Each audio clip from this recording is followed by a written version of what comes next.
বারাকাতুহু। তাকবীর, নারায়ে তাকবীর। কাফের কাফের কাফের কাফের। আসসালামু আলাইকুম ওয়া রাহমাতুল্লাহ।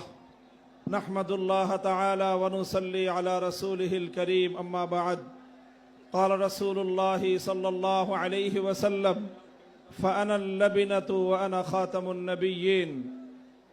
সম্মিলিত খতমে নবুয়ত পরিষদের উদ্যোগে আয়োজিত আজকের এই খতমে নবুয়ত মহাসম্মেলনে উপস্থিত সংগ্রামী সভাপতি, উপস্থিত বিশ্ব উম্মতে মুসলিমার বরেণ্য ওলামায়ে কেরাম, সমবেত নবী প্রেমিক তাওহীদি জনতার এই বিশাল বাঁধ ভাঙ্গা জনস্রোত এবং জনসমুদ্র, আমরা বলতে চাই পরিষ্কার ভাষায়, আল্লাহ পাক রব্বুল ইজ্জত নবুয়তের যেই প্রাসাদকে পূর্ণ করেছেন, সেই প্রাসাদের সর্বশেষ সুমহান অংশ এবং তার ঈদ বলে মুহাম্মদ সাল্লাল্লাহু আলাইহি ওয়াসাল্লাম নিজেকে ঘোষণা করেছেন।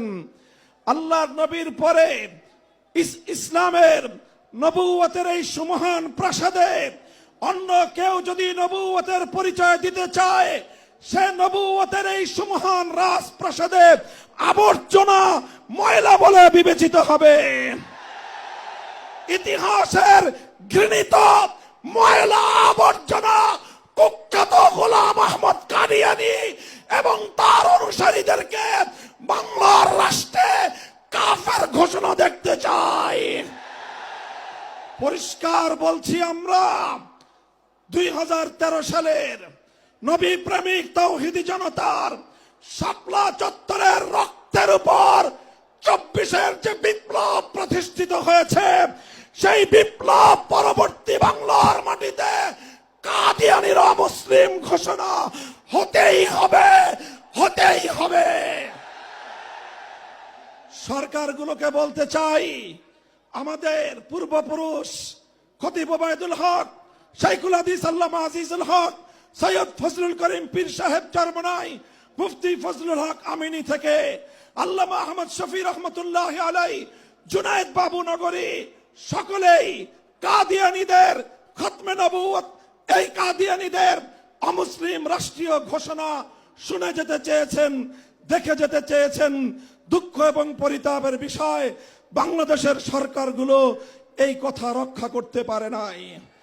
আমাদের আমির হেফাজত আল্লামা মুহিবুল্লাহ বাবু নগরী হায়াতে আছেন, তার নেতৃত্বে পীর সাহেব মধুপুর যেটা তুলেছেন, এবার কাদিয়ানীদের অমুসলিম ঘোষণার দাবি আদায় করার জন্য যদি প্রয়োজন হয়, আবার 5ই মের মতো ঢাকা অবরোধ করতে হবে, ঢাকা অবরোধ করতে হবে।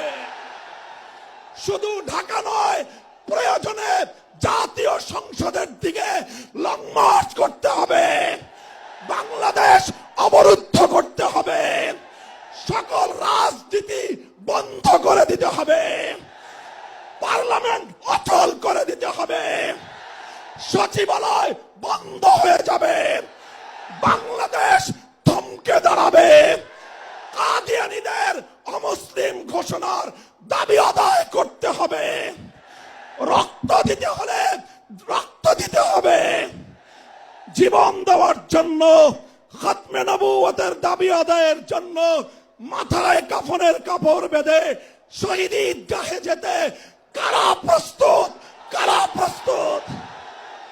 ইনশাআল্লাহ এ দাবি আদায় হবে। আর যদি সরকারগুলো দাবি আদায় করতে ব্যর্থ হয়, আগামী দিনে আমরা পার্লামেন্ট গঠন করব, আমরা ক্ষমতায় যাব, আমরা কাদিয়ানীদেরকে জাতীয় সংসদে আইন পাশ করে কাফের ঘোষণা করব, অমুসলিম ঘোষণা করব ইনশাআল্লাহ। নাসরুম মিনাল্লাহি ওয়া ফাতহুন করিম।